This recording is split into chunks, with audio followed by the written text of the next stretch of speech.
Then we need to think about, what do we need to do to keep people longer? How do we extend their tenure? Most organizations that I work with, it is absolutely normal at this time and across the industry and across the US, even various industries, that we tend to budget for about a 3% raise, give or take, for most people, okay? That's pretty normal, that's pretty average. And the problem is, some leaders think that's gonna keep people. But is a 3% cost of living adjustment, which let's be honest, it's not a raise, it's a cost of living adjustment, is a 3% cost of living adjustment a carrot? Like, oh, I can't wait till I get to November and I get my 3% cost of living, right? That it's not going to keep people, because where can I go and get a 3% cost of living adjustment? Everywhere. That's what everyone's budgeting for. So I can go anywhere and get that, right? So we have to think more creatively, all right? I get the budgeting limitations and whatnot, totally get that. So what can we do as managers, right? What can we offer? What can we incentivize for our people to keep them longer? And I encourage, instead of thinking of the carrots as a 1 year, right? Because you come in on day one, you get your paid time off, your benefits package, your pay, you get all that you start with on day one. And then for a lot of companies, not all of them, for a lot of companies, you don't get any more until 366 days later. And then you get your 1 year increase and maybe in more PTO or whatnot. So instead, I want you to take this big carrot and I want you to chop it up into little baby carrots, okay? I want you to think more creatively about how can I, as a manager, incentivize my folks to stay another quarter, another month, another quarter, another year, right? How can we do that?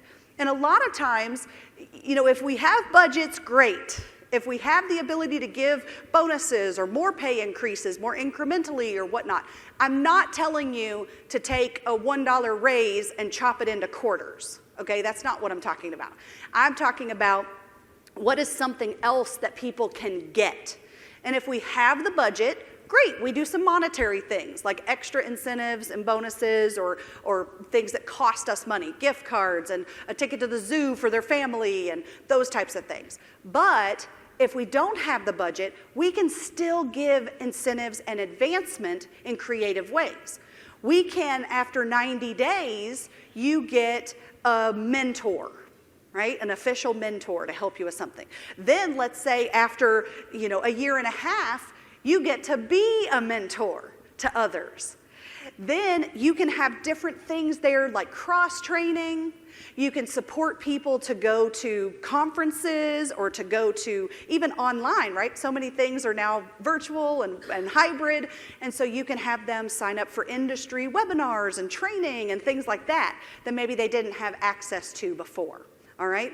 So think about go back to the why people leave when, figure out where you're losing the most people, and then strategically place your carrots so that they make it past that 18-month hump, right? That they make it past whatever that common escape route is, okay? Does this make sense?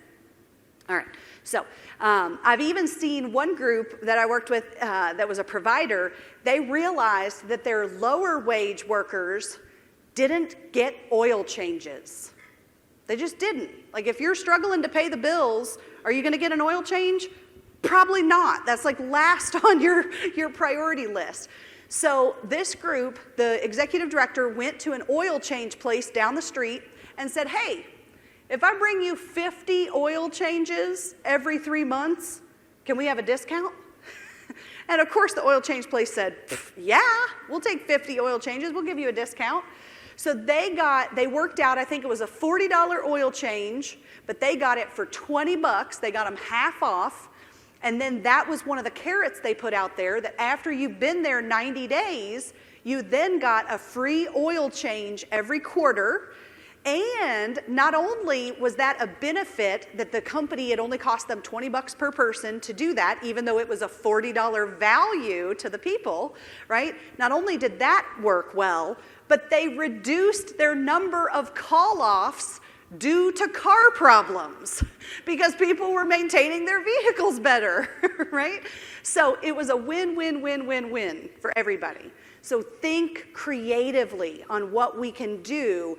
Get to know your people. Think about what they would want if they had the magic wand, right? If they could have whatever they wanted. So.